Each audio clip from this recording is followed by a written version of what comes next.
Hi Rock Buds, Papa here. Hope you guys are having a great day. Grammy and I are in the Balsam Mountain Campground in Great Smoky Mountains National Park, about 5,000 feet elevation plus or minus. It's beautiful up here. And we have a rock story for you today.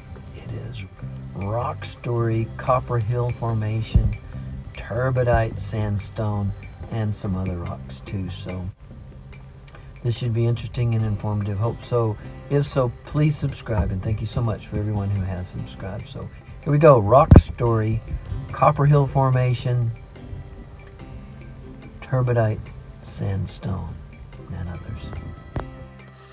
Hey Rock Buds, here's some pictures of turbidite sandstone that Grammy and I found while we were hiking a trail here at Balsam Mountain. So what is turbidite sandstone? Turbidite sandstone consists of a matrix of shale and siltstone, in other words, fine-grained material, with larger hunks of quartz and feldspar embedded in it. And these embedded hunks of quartz and feldspar have kind of angular edges on them, as opposed to very rounded edges like you would find in river conglomerate.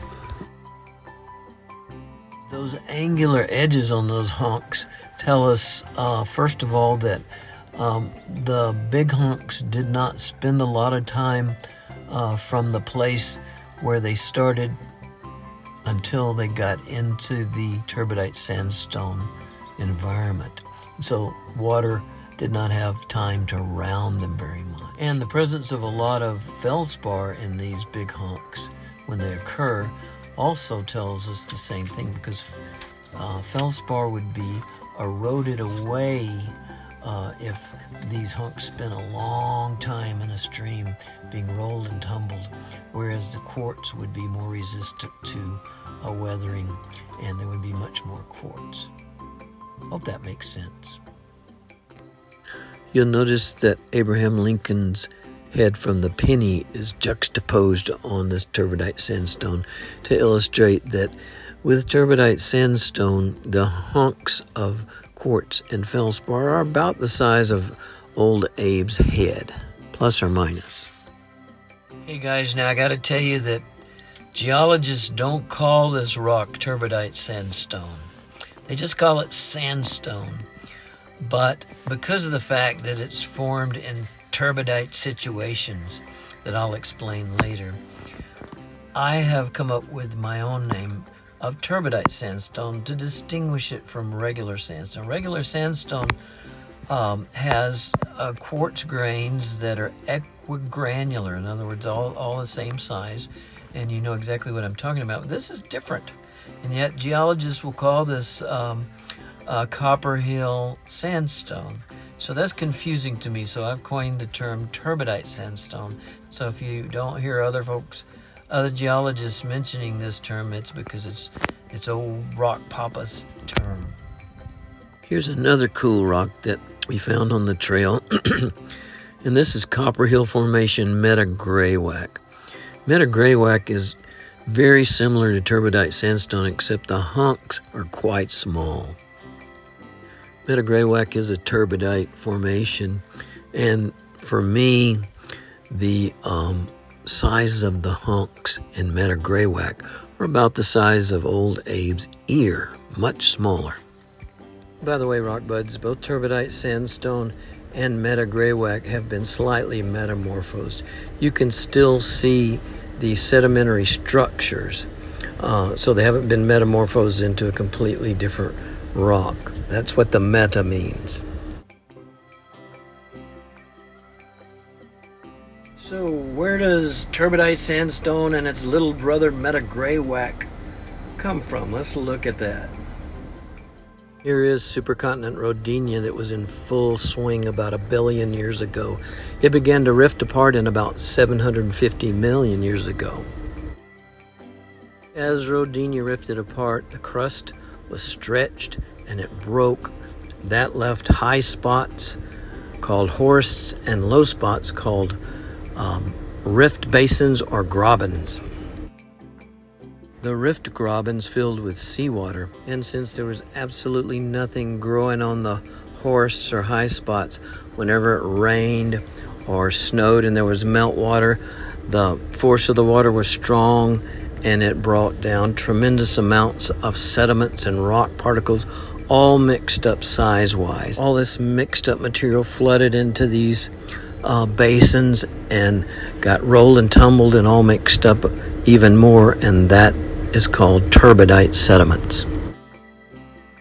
Here is a side view drawing that shows the Great Rift Valley on the right that will separate the continent into two smaller continents, and it also shows the grobens that are filled with this turbidite material, which is denoted by the yellow color. You can find the remnants of these Rodinia Rift basins all up and down the eastern United States. The Great Smoky Mountains National Park is one huge pile of rift graben and turbidite sediments. The region or the terrain that holds all these rift grobens is called the Western Blue Ridge Province. On this Rock D map, you can see the Western Blue Ridge Province is above the blue line and below the green area. The green area is the Valley and Ridge Province. You can see Knoxville there. Below the blue line is the Eastern Blue Ridge Province, and you can see ASH stands for Asheville down there, and the blue spot is Cherokee, North Carolina. Now let's look at some of the other rocks of the Western Blue Ridge Province. Here we have some slate. And as you guys know, slate is the metamorphic version of shale.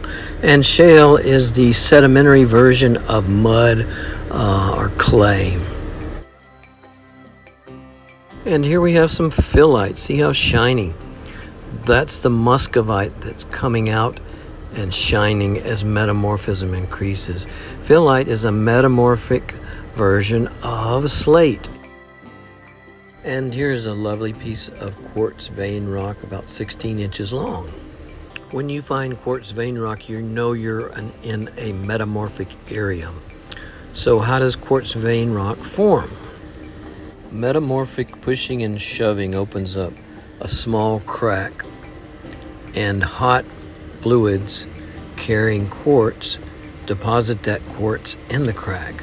More pushing and shoving opens the crack a little wider, and more quartz gets deposited. That goes on and on and on, and you can have gigantic quartz veins.